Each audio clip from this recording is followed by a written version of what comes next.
Okay, so welcome to this video on vectors. I'm now going to talk about how we find the angle between two vectors that cross.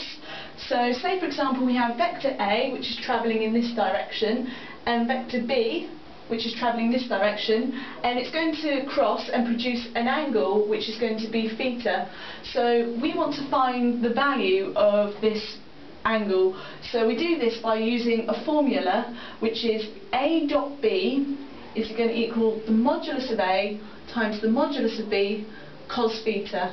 So as you can see, we're combining the use of the dot product and the modulus of the two vectors. So what I'll need to do, so say for example we have vector A which equals 1, 2, and vector B which equals 4 minus 1. So I need to find the values for each of these components and put them back into this formula. So I'll start with A dot B. So that's going to equal 1 times 4 plus 2 times minus 1.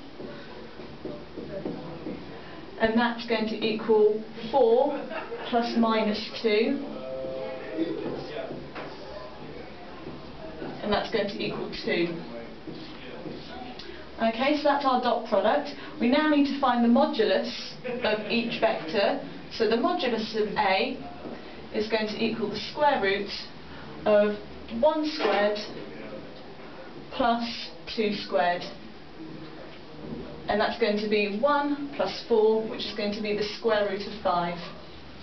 And now I need to find the modulus of B, and that's going to equal the square root of 4 squared plus minus 1 squared. And that's going to be 16 plus 1, so it's going to be the square root of 17. So, as you can see, we found the dot product between these two vectors, and we found the modulus of A, which is root 5, and the modulus of B, which is root 17. So I need to put these values back into the formula to find the value of the angle. So we've got A dot B, which equals 2, and that's going to equal the mod of A, which is root 5, times mod of B, which is root 17, and that's going to equal cos theta. Okay, so I need to divide this value through to get theta onto one side, so I'll divide it through by root 5 and root 17, so I'm going to get 2 divided by root 5 root 17 will equal cos theta.